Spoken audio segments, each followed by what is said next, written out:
Hello, everyone, and welcome to another episode of CPAT Paranormal Chronicles. Couldn't say it. Get my words out then. Today, I'm delighted to have on the show, I forgot your name, Corinne. Karin. Corinne Beeson. See, I'm losing it already. It's just one of those days. Corinne is a paranormal investigator, a paranormal consultant. She's the assistant producer of My Ghostly Footsteps. We'll hear more about that later. And she's also a historic researcher. And she's part of the Jamaica Inn paranormal team. Corinne, welcome and thank you for being on the show. Oh, it's an honour. Thank you. See, and for everyone that knows, me and Corinne have just been talking offline, and the conversation we're now having was nothing like you're about to hear. This is all sensible. Trust me. Okay, so could you start off by giving us a little bit of background about yourself, please?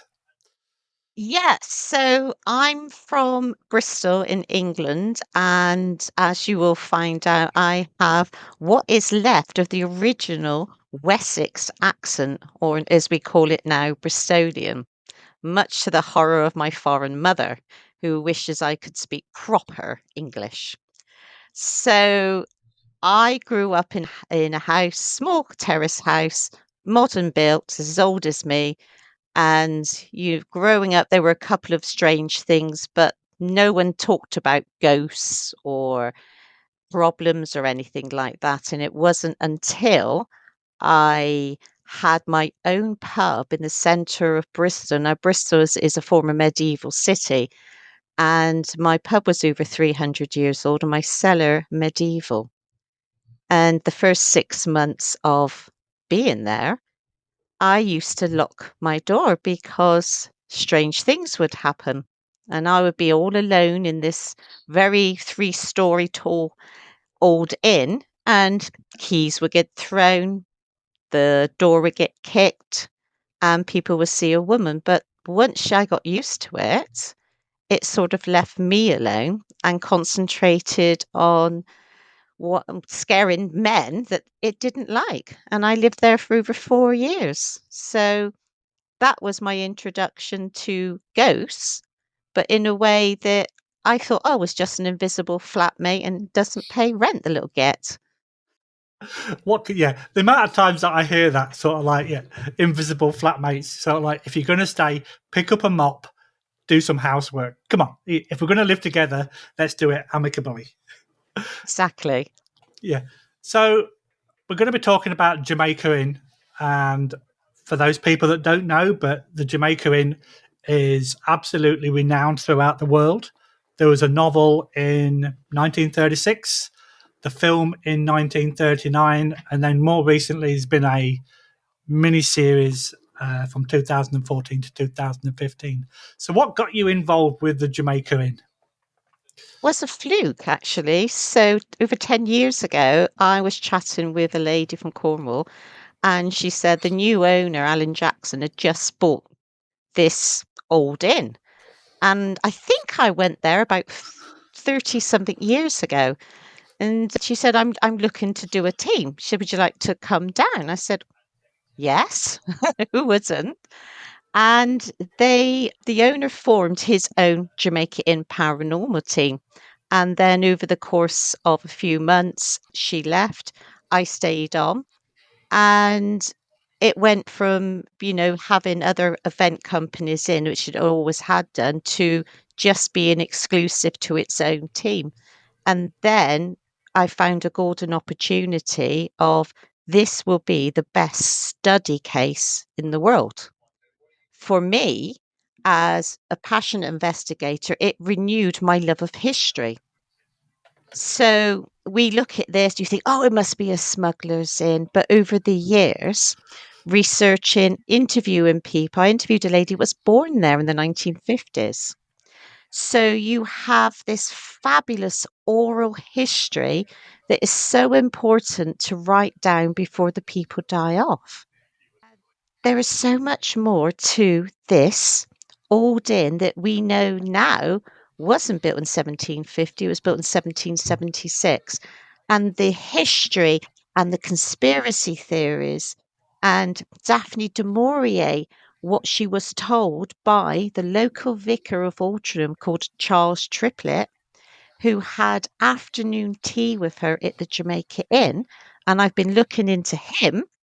He was born around Falmouth, so he would have heard stories of smuggling as a child. So when she made the Vicar of Altrincham in her book, Jamaica Inn, as the villain, she may be onto something. And that's really interesting because as soon as you mention the Jamaica Inn, the next word that people tend to use is smuggling.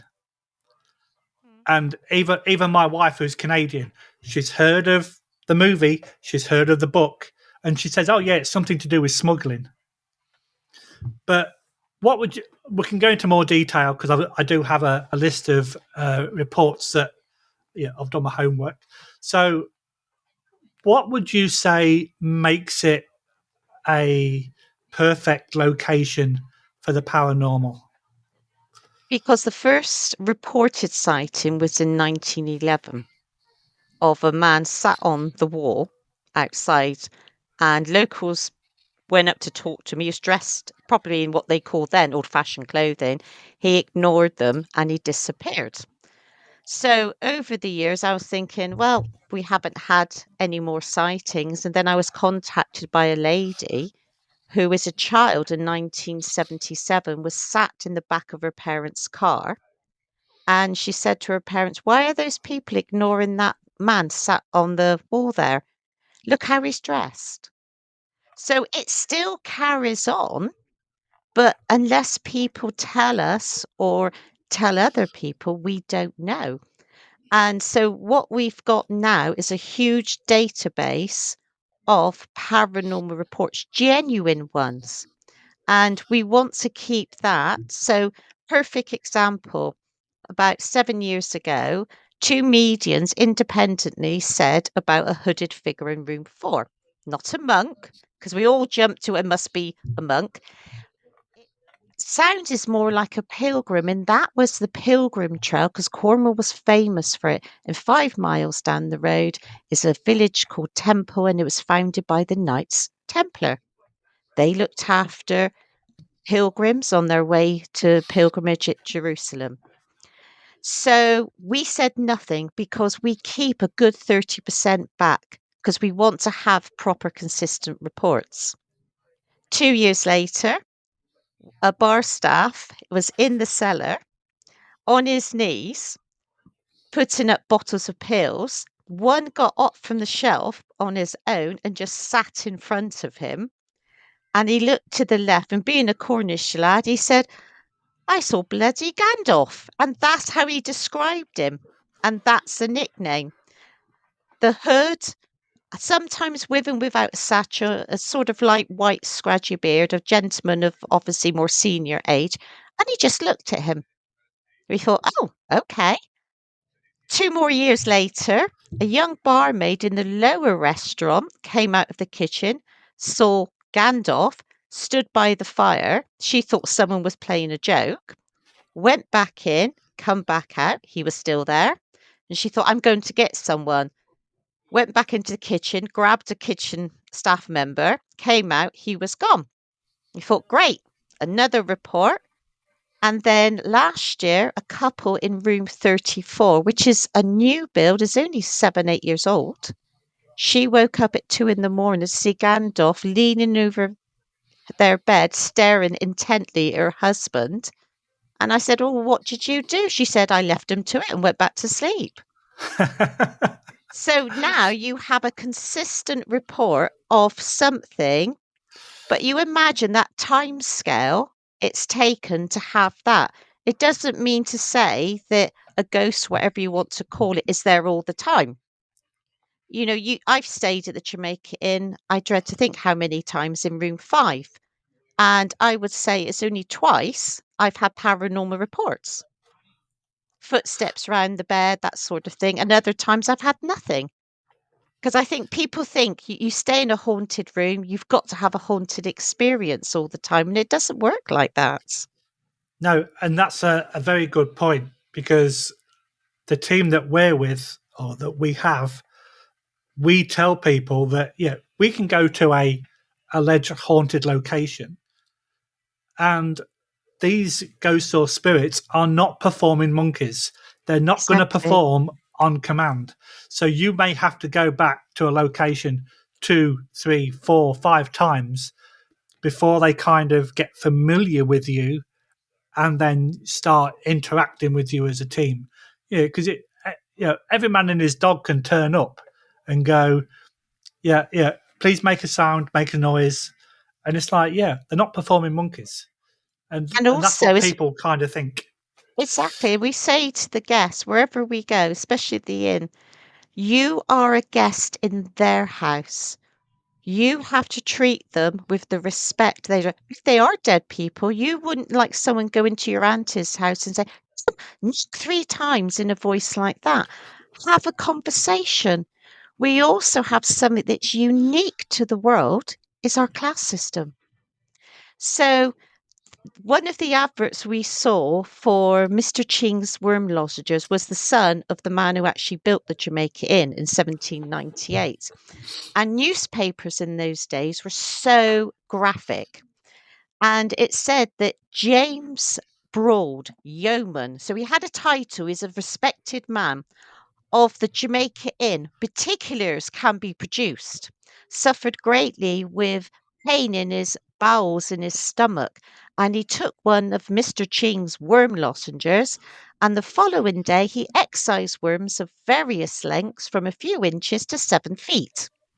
And it was signed with the good men of Launceston, which is the old capital of Cornwall, advocating Mr. Ching's lozenges. And we found out later that those contained mercury. So they weren't that good, really. But what Oh a my god, wonderful advert. And again, absolutely. it is all about so the man who built the Jamaica Inn, Captain John Broad, he was a sea captain, a merchant sea captain. We always address him after his title is Sir because he earned that respect as a captain of a brig to be called Sir. And again, our class system was so ingrained and is so ingrained now. I went to a famous historic location, and one of the ladies, I just said, "Hello, Lady Caroline, how are you?" I would have never have said Caroline because that is how we are brought up to respect those of gentry and title. Exactly. And like, I couldn't agree more. And even when I go on investigations, if we go to reported haunted locations, I always kind of apologize out loud for all the replication of the questions. And I do say, we're here with the utmost respect. We don't consider you to be performing artists. Yeah, but if you can communicate, please do so. And I do it in a polite, kind way rather than go right. Everyone's here.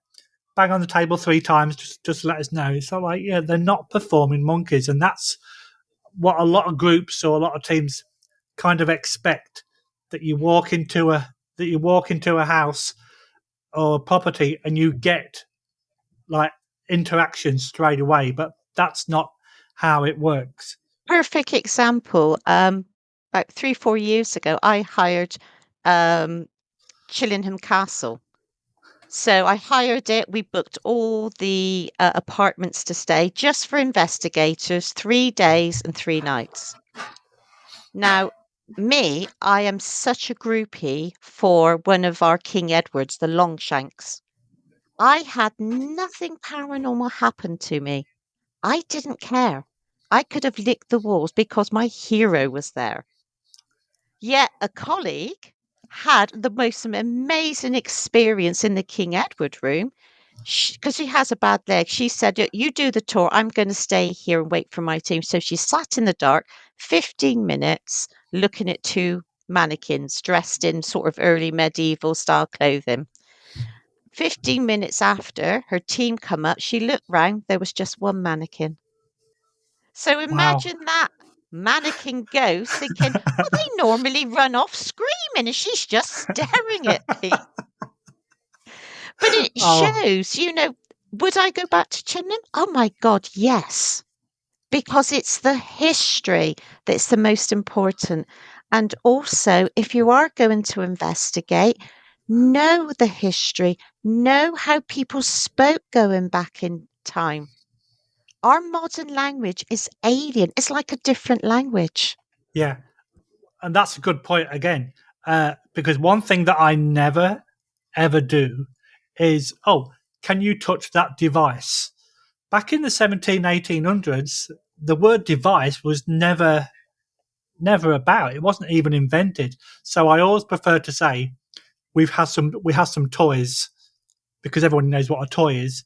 So we have some toys that have got a green light on or a blue light or what. Yeah, if you feel you can go up and touch them, please do so. But I refer to them as a box or a toy. I never use the word device because that, like I say, that vocabulary is completely foreign to them. Exactly. And, we say to guests, right, we don't know. No one knows, oh, this haunts it, that haunts it. We can surmise what we think. But how can we prove ghosts exist, let alone which ghosts are what? So, as I Exactly. say to guests at the Jamaica Inn, I said, right, Captain Broad, he was there from 1776 to 1798 when he sadly died. What was going on? Napoleonic Wars. King George III was Mad King George. His son, nicknamed Prinny, was chasing married women. Taxation was high, smuggling was rife. And it also was a working farm for nearly 100 years. So that gives you an idea of the type of conversation to have to someone from that time period. What is relatable to them, not us? So we have to stand. I mean, my education, the school I went to, was awful. It was notorious, a very rough school. So I'm not a professional historian, researcher, etc. I love history, so I remember things. But you can just write down notes, and with those notes, then have the right conversation. And if you're lucky, you might have something back. Agreed. And it's like this podcast right now. I've got on the screen notes about Jamaica Inn. You mentioned some of the rooms, and we'll talk about more of those in a bit. But I've done my research about what the Jamaica Inn is renowned for. You can't just go into a location or even an interview like this completely blind and not done any research. And I, like you, I'm really big into my history, and you can see behind me I've got like photographs from the TV show Sharp, based in the Napoleonic War, because I'm big into my Napoleonic War. Oh, But you've got lovely. but you've got to know about what you're investigating and where you're going. We've been to some local jails that are closed, and I've done my research on who who was held there, who was hung there, and if you've got those names, or you've got the kind of stuff that happened, and you get some feedback, and it mentions those names or it mentions a particular hanging, that's concrete evidence. Hmm. You can't just go in there completely blind and go, "Oh, they mentioned sandwich. How can we relate that?" You can't. But if it's mentioning a name or an activity that happened, then that's the way forward. So moving on from that, you say that you've got this database of activity. Can you mention some of the other stuff that's been going on at the Jamaica Inn? Yes. So again, when I first was there, I went by the history that was known, and you have to adapt. So when new information is verified, then you have to change and throw out all the old ideas. So again, we now know how it was built, why it was built, and looking into some of the rooms and how they changed over the years. I have a wonderful surveyor's map from 1970 when they did a lot of alterations. So reports of the man in the 50s with the green cape, that was seen. I wondered why he walked a particular way. Now I know, because an entrance or a walkway there's now didn't exist in the 50s. And so you think, brilliant. Reception used to be a generator room, before that, a cattle shed. 'Cause like I say, it was a working farm. So you think, right, okay, in 1820s, there were these number of rooms, 1840s, there was more, 1870s, there was more. And so you work out the layout, etc. And we also interviewed a lady that lived there in the 1950s, a 17-year-old working there, especially for the summer season. And she said, right, the museum, that was the cafe. The coaches used to come in here. Our kitchen was there. So you think, right, now you know that bit of history. If you have reports from people walking through this wall, you know that there wasn't a wall there was a door. And all this correlation to me is so important, and it's not mine. It belongs to the Jamaica Inn. And as we say, there are 5 of us in the team. The Jamaica Inn's the star. We are just the paranormal custodians. And I absolutely love that, because it's great to have a location where you can do continuous investigation. And like you say, the Jamaica Inn is a perfect example of that. We have locations that we can go to, but because they also used for public investigations, we can't go there as often as what we'd like to do further investigation. If we had a location, that we could say is our own, it would be perfect. So with Jamaica Inn being an inn and being as old as it is, it's obviously synonymous to smuggling, and obviously there was horses and such like. Do you have anything like a headless horseman or any ghost horses that we can talk about? Well, in actual fact, there is a ghost car. I collect all these old books about hauntings in Cornwall, and it's brilliant how you see the early reports are so different to the reports now.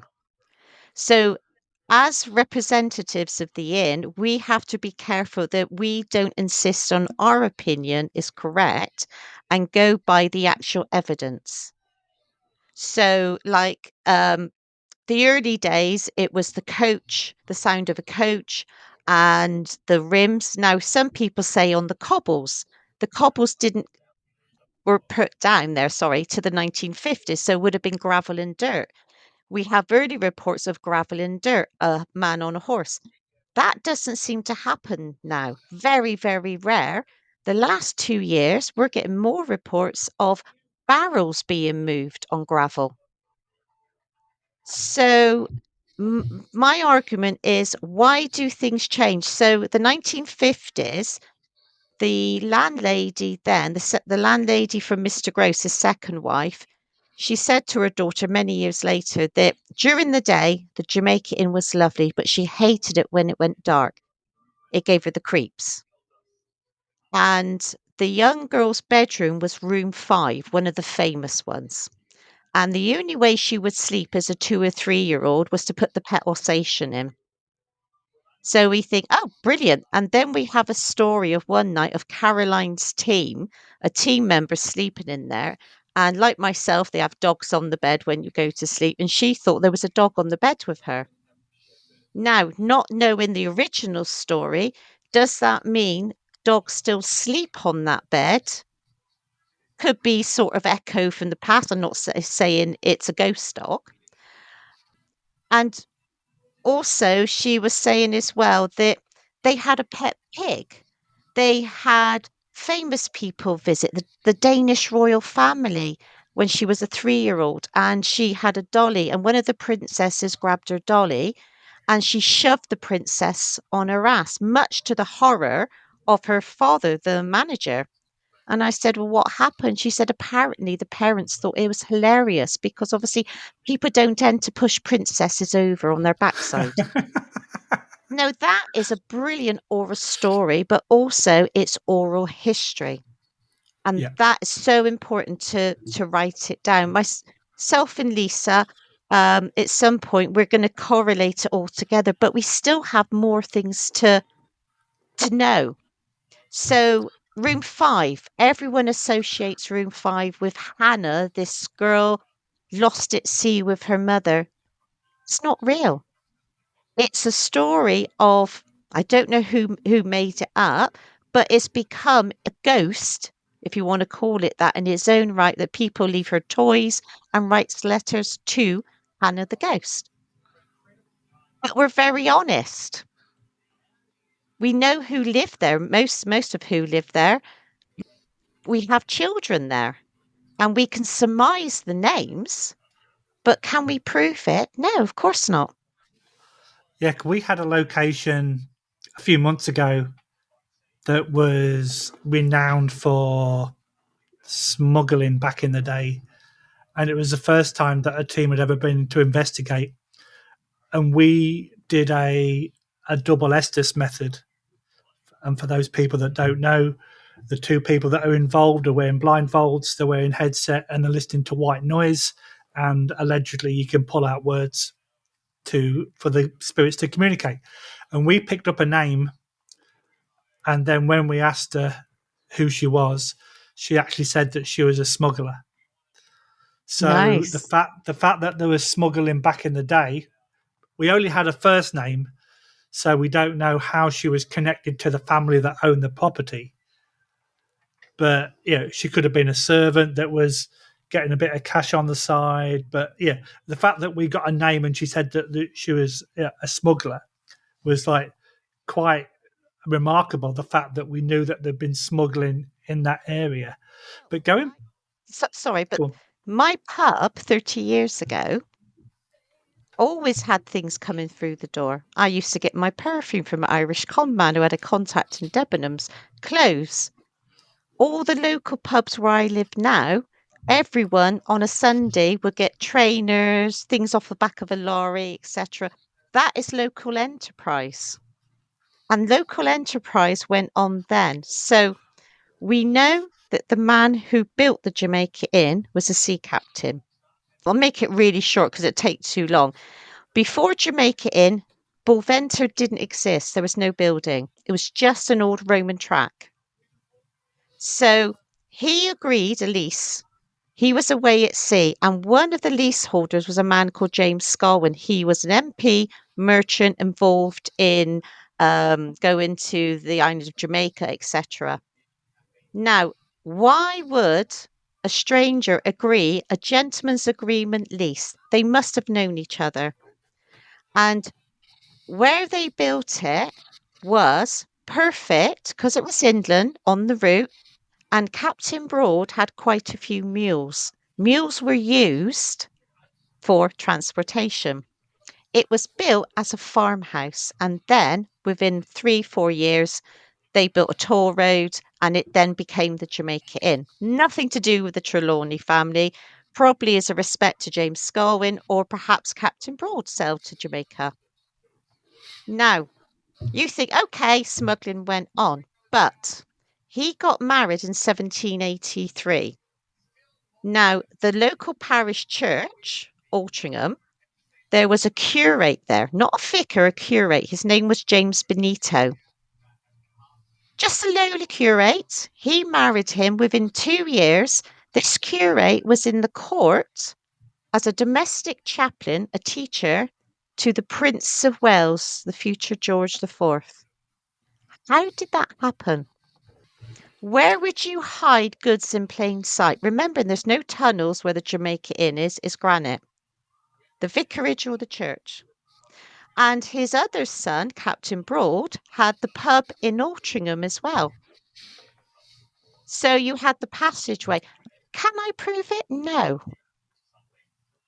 But if you wanted a base that looked like a farm and then just a small inn just to change horses, because that's all it was, perfect camouflage.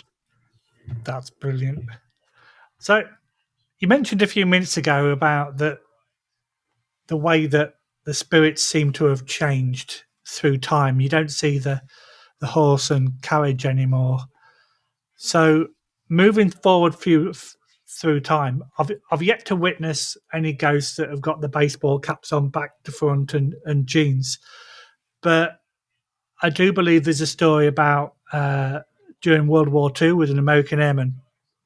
Yet he's disappeared. We've had nothing for the last year. So just before D-Day, 1944, there were 8,000 US troops based around Bodmin and Bodmin Moor, because obviously Cornwall was used to sail off and practice the D-Day landings. So on the 22nd of March 1944, General Patton stayed there, according to Claude Finneymore, the landlord, because he brought his own eggs. He had 12 eggs and bacon. Oh no, 12 eggs and gammon for breakfast. I looked at Patton's diaries, they're online. And the Jamaica Inn was still a temperance house and no alcohol. And he mentions about staying in a hotel and about the wonderful legs of a woman sat at the bar. So there would have been lots of Americans coming in there, and a local historian claims that our own General Montgomery came up to the Jamaica Inn to meet Patton. Now, they hated each other in real life. And when I first was there was an old timer, and I wished I'd interviewed him. And in his strong Cornish accent, he said, "You don't know what went on in the Second World War, losing secret meetings like, ooh." And you think, what a missed opportunity. So, this is fantastic. And on the 25th of June 44, Patton drove to Exeter train station, picked up Eisenhower, Colonel Bate, and according to an American's account, on a bluff, which is a hill within sight of the Jamaica Inn, Patton did one of his famous roaring speeches, etc., as the troops were going out to continue the advancement through Europe. It's history. And this Yeah. US airman, we had him for lots of times. A 16-year-old girl saw him come out of the kitchen door, go into the bar, but he didn't make a sound on the flagstones. And she looked up the uniform. That's why we knew it was an airman. But now, nothing. So, are you aware of any American airman deaths related to the Jamaica Inn that would justify this guy's presence? No. The only thing, when supposedly people were talking, and again, we can't prove it, he had a love. He fell in love with a local girl. That's the only thing. And I believe if ghosts are real, why can't they go anywhere? So, did we just catch reports of a few times he visited and now he's had enough and he's gone back home? Who knows? And that's interesting because if he's in the military, he would have to go away. Let's just call them missions, Yeah. and then when he's on leave, he could come back to visit the Jamaica Inn. So I wonder, and there's no way that we can ever prove this. I wonder if the times that he was seen matched the times that he was on leave from the Yes. military to see his girlfriend. Yeah. But that's something that we can never ever prove until you get a name. And if you don't get a name, there's nothing else you can do about that. Well, the first name we had was Tank. He came from a landlocked um, part of America. And the D-Day, they gave them different names, so Yeah. Omaha and that sort of thing. He said he was parachuted in, not on the beach, but further in, and he got shot as he parachuted down. Is it true? I don't know. But it would be so lovely if we could get more information from him if he comes back. And if he doesn't, that's another one that's been there for a while and gone away. But we also have a modern ghost. He was first reported in the 1980s, and we've got 4 reports the last 3 or 4 years. And it's a lad in his 20s wearing jeans, an orange jumper with a crew cut. So Do you have modern. any? Do you have anything about him? No. Just seen in the upper restaurant and in the museum.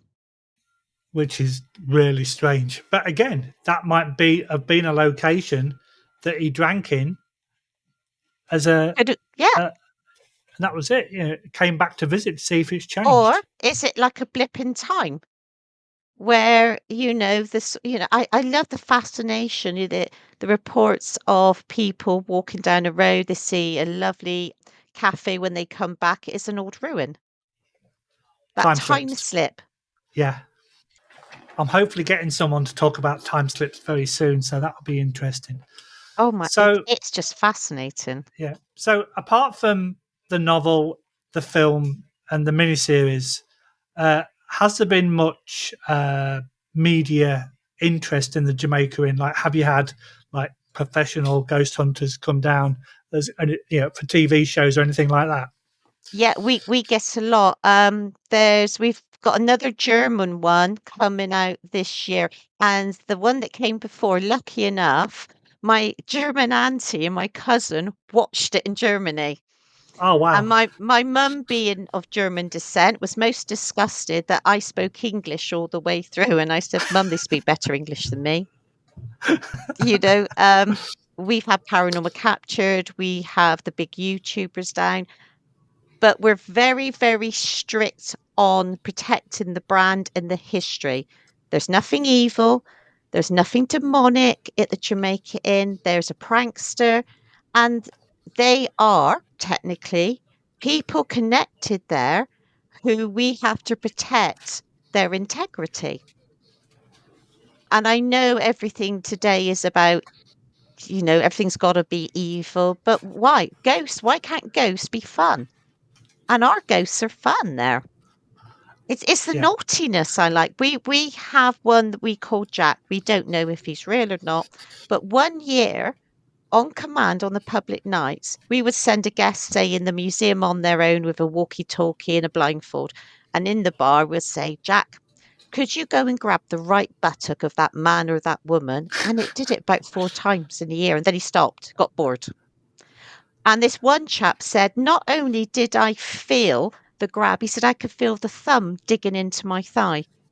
wow. And it doesn't matter if it's men or women. One chap was in the bar before he'd started the paranormal night, looking at the sign, and he said he felt someone grab his right buttock, and he turned round ready to punch who it was. He said there was no one behind him.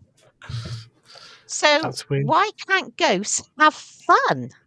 Exactly, and it's really weird because in October, November, I went to help a friend of mine set up for a public event at an old jail. It's the second oldest jail in Canada, and I'm in one particular room that was being redecorated. It used to be a kitchen, but everything had been taken out, and they'd got decorators' boards and blankets on the floor. Everywhere had been whitewashed, so it was pretty sterile area, pretty dark, but pretty sterile. And as I'm walking around, I just get like a stroke down Oh, the side of my nice. face. And it's like, did that really happen? And my first instinct, being rational, cobwebs, something hanging down from the ceiling, and there was absolutely nothing. It was a completely sterile room. And I said to the guy, I said, I've just been stroked down my side of my face. He went, oh, yeah, that happens sometimes. I was like, oh, I'm sorry, what? And it was really weird to have this sensation that I cannot explain. And that's the first time that I've been touch, so to speak. But you mentioned about not everything being a demon, and all these people that I see that oh, yeah, I've been scratched, and it's an Mm. aggressive spirit. And I always tell people if we try to communicate with somebody who's living, we will speak to them. If they've got headphones on or whatever, we'll tap them on the shoulder. Spirits and ghosts probably do exactly the same. If they try to communicate with somebody and that person can't hear them because one of them's a spirit, the next rational thing to do is to go up and touch them.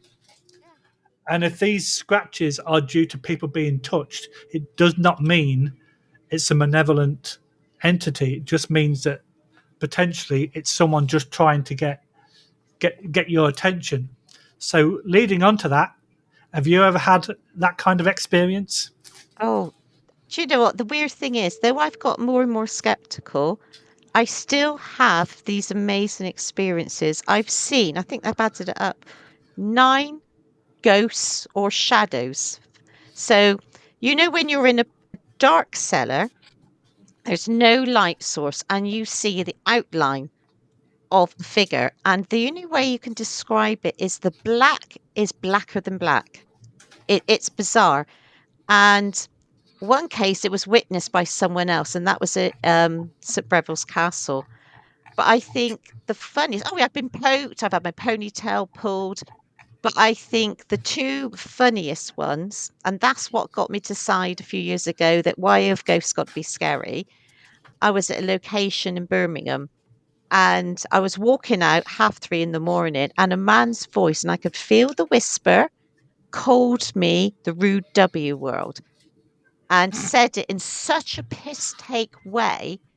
I put my case down, I looked around, no one's thrown their voice, and I said, being Bristolian, so apologies, I said, well, that's bloody charming, isn't it? And I thought it was hilarious. And then recently, there's a location I advise, a charity location called the Warmley Clock Tower outside Bristol.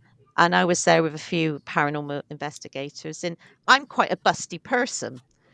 And I thought perhaps it was a moth, but it felt like a finger had just been pushed down between my boobs for a little grab. And I thought, no, no, it's got to be a moth. I can't see a moth. And then I felt a stroke behind the neck. And I said to my colleagues, I said, well, this ghost must have sunglasses and a white stick, or either that he's desperate to come and choose me.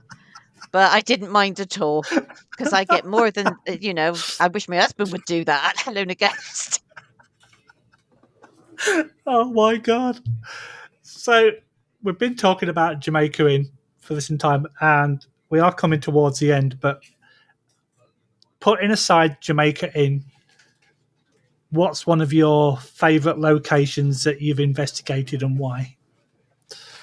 The other one that I do the most is Woodchester Mansion. I'm doing it twice. It's usually 2 or 3 times a year, private hire. And Chris Howley, he looks after that. His historical knowledge is fabulous.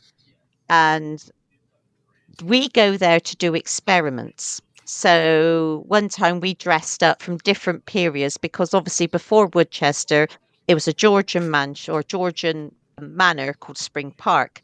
So some dressed it up Victorian, Second World War. I was the Georgian cook because I had the figure for it, you see. So I was walking around saying, I burnt the guinea fowl again, me lord. So we did that. It was an amazing night. And then we came back and we did World War II. So we all had military uniforms. Unfortunately, I couldn't get my backside into real English uniforms because there's a wonderful place in Frome called Bath Theatrical Costume Hire where they've been donated real uniforms from the Second World War. Oh wow! So I was lucky enough to have a coat of an English military policeman, and my dad was one. It would have been what he would have worn in the 1950s. And we had some really weird things. We first put all the clothing in a circle down in the library, and we put motion activated boxes. So, it could have been, a low flying bat or something because there's bats there. But they seemed to respond on command when we were on the first floor. And then we got dressed in it. And one time, the men were down in the cellar, and Kev felt as if something was crawling up his leg. It was bizarre. Now, is that because we chose a certain time period? We had fake cigarettes that look as if you were smoking, cards from the Second World War. So we were reenacting when the Americans, the Canadians, and the English soldiers were there.